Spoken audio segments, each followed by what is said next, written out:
All right, welcome everyone to the Eve Growing Concepts. Today we're going to talk about my Vernmenting system. You know, we've taught in other videos, we've taught you how to pack them, how to build them, and how to use the castings, all kinds of stuff. Today we're going to talk about the Vernmenting system as a whole, collectively. This is my system that's in my basement. Right now it's probably about 90 to 100 down here. We're in August. It's my furnace is down here. I started doing vermiculture in my basement because I live in New England and I didn't want the reds to freeze in the winter. So this is basically it. Right now I'm juggling 64 bins. All of them are up. The top row is not on here yet because they're over here. I'm getting ready to pack them with all fresh material. So they'll be up here by the end of the day. So we'll have 64 bins. I was going to do 84, another row of 16 here, but I'm working on some other projects out back with reds where I'm going to try to do vermiculture during the winter. So maybe it's not as complicated. I do have the room to do my vermiculture outside, and I want to experiment with that thought. I'm loving this idea. I was working with a continuous flow system, my T55, which worked good, you know, but the beauty I find with this one is you can really control the unwanted vermin. That's the sap beetles, the scutterflies, the mites. And the way you do that is you can pack each bin with all fresh material, add some fresh clean reds on top of there, and you're starting all over with a brand new bin. Now the beauty about this Vernmenting is it expands and contracts. You can start with one bin, you can go to 3 bins, or you can go to 64 and on the way up. If my ceiling was high, I could go as high as I want to go.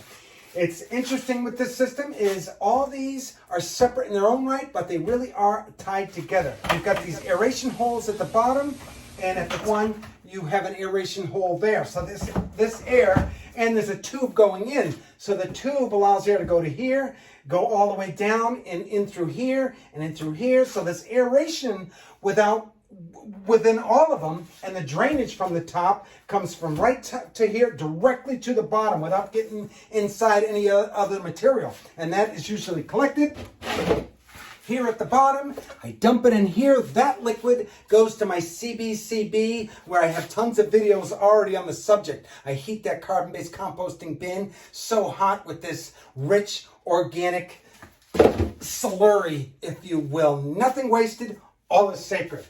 So, I run my bins dry, so I don't get a lot of liquid at all. So it goes from the top all the way to the bottom, right? And again, some of you who follow my video know I put some crazy stuff in here. I'm still working on humanure with great results. It was an experiment at first, but then I went crazy and I just can't stop doing it because our outputs have value, whether it's 1 or 2. And that might be very important in the very near future. And it's important, and we could do more videos on it if people didn't get turned on as much. But it's important if you're a camper, boater, somebody who understands the sanitation of the world and how desperate and dire it is with it all. We don't realize that we can do it on our own. So it's like one huge transformer that comes together in one system, yet it's separate in its own right. Each bin can be easily moved around and worked on. So, exciting thing going on here. I have some weeds in here. Now I have milkweed in the front of my yard.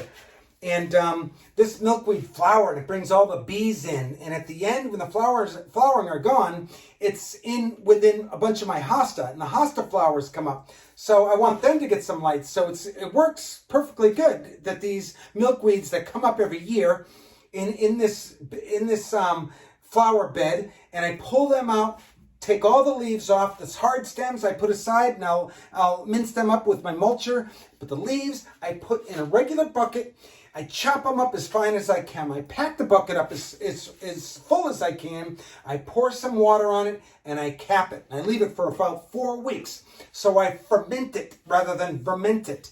And it's kind of like bokashi, but I don't put any of the bokashi things on it. I just cap it. When you take that cap off, you're going to get the worst smell you ever smelled. This anaerobic smell that's so bad. But you take it out, take the liquid out of it, pack it into a fermenting bin, and hopefully we'll be able to turn those weeds into awesome worm castings, awesome soil amendments.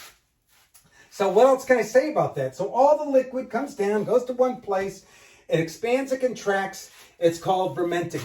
So I hope this gives those an idea. I hope it inspires you. The beauty about fermenting and nothing getting in, nothing getting out, you can do it in your apartments, your condos, no matter where you live in inner cities, you can use these awesome angels of the soil as your a way to break down organics, because many of us don't have the room to hot compost outside. So you can do it with vermiculture inside, and the good news is vermicastings are way more expensive and valuable than regular compost.